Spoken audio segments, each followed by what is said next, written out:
Það alltaf nóg að vera hérna í Alþýðuhúsinu á Siglufirði.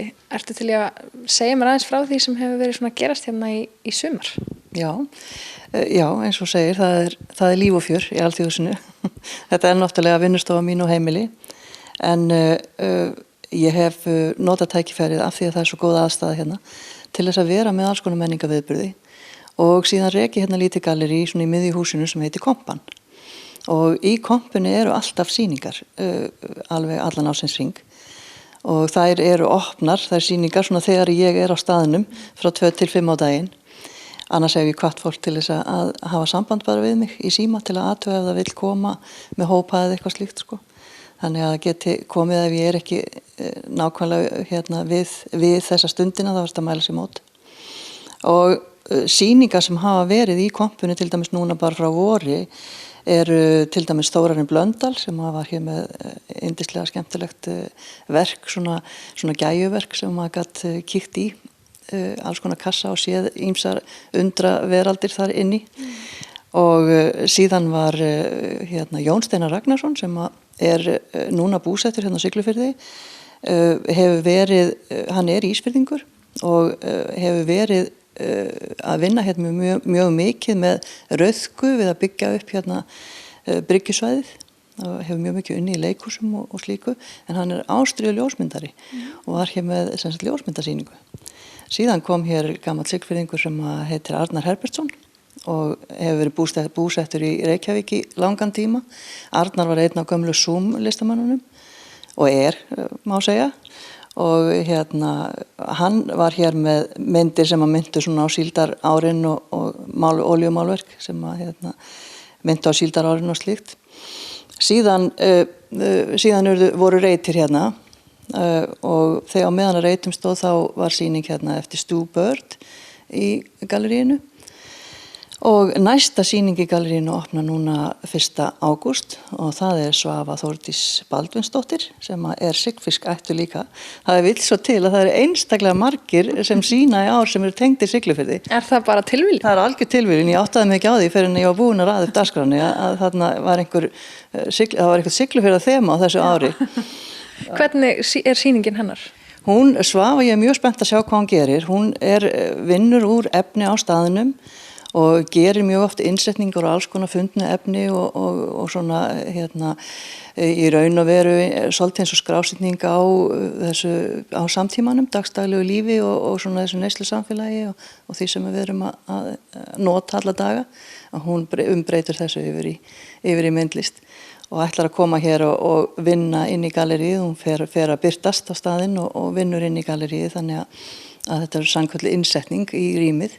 Og það alltaf mjög gaman að því að fylgjast með því hvernig listamenn taka á því að finna dót hér á svæðinu og raða því saman. Þannig að hún kemur til með að vinna sýninguna hérna á vinnustofunni í Alþýðuhúsinu og setja hana síðan upp líka? Já, í raun og veru bara beint inn í rýmið. Þannig að ég hef áður haft manneskju sem hefur unnið svona, það Margrét Blöndal og hún var hér 10 daga og bjó til sýninguna inn í rými og það var mjög gaman að fylgjast með henni og hvað henni fannst áhugavert hvað ætti að setja upp og slíkt. Þetta er ákveðin stúdía. Hvernig velurðu listamenn til að sýna hérna? Velja þeir þig eða þú þá? Nei, ég er alveg ströng á það að ég vel fólkið inn og það í sjálfum sér ekkert hægt að sækja hér en auðvitað allt í lagi að fólk láti vita af sér. Það er svona minni á sig. En ég raða upp svona eins og mér finnst að hérna sé tími til komin að sýna þetta eða hitt, hugsa þetta pínlítið svona sem uppbyggingar og fróðlegs starf fyrir bæjarbúa og gesti. Þannig að þeir sem komi alltaf á sýningar, þeir fái alltaf eitthvað nýtt og ferskt og eitthvað til að bæta ofan á gagnabankan hjá sér. Þannig að fólk verði bara hæfara fyrir sjálfan sig til þess að mynda sér skoðanir og taka þátt í raun og veru í listinni. Þannig að það svona, ég reyni að raða þessu upp þannig að sé alltaf einhverju viðbót í næsta skipti sem verður sýnt. Það óvart siglfyrst þema þetta árið. Já. Ertu annars yfirleitt með eitthvað þema eða bara reyna að hafa þetta ólíkt? Nei, þemað í raun og veru bara að hafa það ólíkt og sem sagt reyna að ná í kannski líka pínlítið svona jaðarlistir, eitthvað sem að fólk ekki alveg vant að sjá. að tína það inn til þess að svona að fá þessu ólíku þætti og ólík sjónarmið og bara eins og ég segja að fólk kannski verður svolítið hissa og þurfi pínlítið að hugsa öðruvísi þegar það kemur hérna. En svo búið líka í húsinu, hvernig það? Er það ekki bara þægilegt? Já, jú, það að mörguleyti mjög þægilegt, þess vegna ger ég það náttúrulega. En auðvitað geta verið óþægindi af því, það náttúrulega bara, þetta heima hjá mér, þannig að stundum það aðal óþægindin að það er svolítið erfitt að greina á milli, bæði fyrir mig og gesti, hvort þetta opinbert hús eða hvort þetta bara heimili. Þessi lína þarna á milli svolítið erfið stundum. Og bæði þegar ég að auglýsa hvað ég að gera og annað, þá svona finnst mér svolítið erfitt að auglýsa þetta alveg eins og þetta sé opinbert hús af því að það það ekki. Og ég var erfiðleikum með opnunartíma og annað slíkt af því að ég náttúrulega ekki fyrirtæki, þannig að þetta og ég þarf að hafa frið til að vinna og þetta svona, það svo margt sem kemur inn í.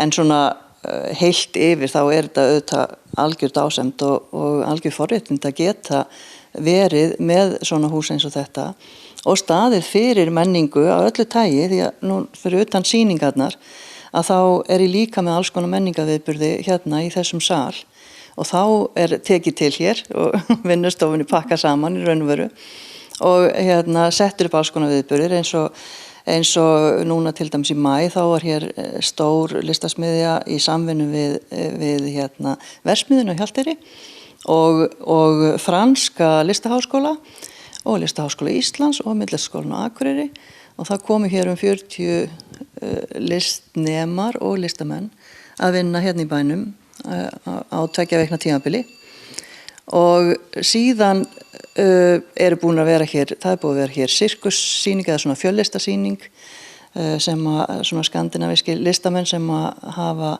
í raun og veru allir verið að vinna í heims þekktum sirkusum út allan heim og síðan hér smiðja núna 30. og 1. júlí þá hér með, og það fyrir börn? Já, þá ég með smiðju fyrir börn og foreldra, það semst ekki bara börnin heldur, eða börn og aðstandendur og þá koma börnin hérna með foreldrum sínum eða ömmum og öfum eða frængum eða eitthvað slíkt og vinna og ég legg til hráefnið og set hér fram alls konar spýtukubba sem náttúrulega allavega í laginu og þau þurfa svolítið að nota ímyndunaraflið til þess að finna út hvað þau gera á hlutunum. Þetta ekki eins og að fara á smíðaverkstæði og smíða, heldur þetta meira svona eins og sko gullgrafara ævintýri. Að það að koma og sjá allar þessar kubbar sem líta út eins og hænuhaus eða fuglslöpp eða sverð eða eitthvað sem eða dekk undir bíl eða eitthvað, þannig að kubbarnir sjálfir alveg eins og ég vinn sem sagt verða kveikjan að verkunum sem þau búa til og oft maður sér að þetta blandast alveg, börnin og foreldrarnir alveg samlagast í þessu sköpunarferli og það svo fallegt að sjá að þá jafnast út sko mörkin á, það ekki foreldrar og það ekki börn, það ekki einhver sem eldri eða einhver sem yngri, það hafa allir jafnan rétt til sín sko og sérst jafnfætis í þessari sköpun og það rosalega fallegt að sjá hvernig hlutverkin stundum snúast við hjá foreldra og barni, barni sem stjórnar sko. Þarf að skrá sig á þetta námskeið? Nei, það þarf ekki að skrá sig. Fólk getur bara mætt og ég vona að það verði sæmilegt veður, þannig við getum verið hérna úti því að þetta semst hér fyrir utan og stéttinni fyrir utan húsið og ég hugsa að ég verði að fresta eða semst ég verði að skrifa smiðuna ef það verður ekki hægt að vera úti því að ég kem ekki fólkinu allir hér inn við að vinna sko. Þannig að þetta semst hérna úti og smiðan frá 1 til 4 og þannig að undanfarin ár hafa komið 80 manns að smíða á þessum tíma þannig að það líf og fjör. Og það líf og fjör hérna í Alþýðuhúsinu sem heimili, vinnustofa, gallerí og skóli eiginlega. Já, eða viðburðastaður. Já. Það náttúrulega svo að hafa verið hér tónleikar alltaf af og til og til dæmis ætlar Óskar Guðjónsson að koma hérna í haust með sér Tómas R og þeir ætla að vera hérna með tónleika og það eru útgáfu tónleikar, þeir að fara að gefa út nýjan disk og það hefur verið töluvert það að við höfum spilað hérna jazz og svona þessa tónlist sem svona, eins og maður segir, svona kaffihúsavæn, þannig að fólk getur setið í rólegheitunum og drukkið kaffi eða eitthvað slíkt og haft það huggulegt.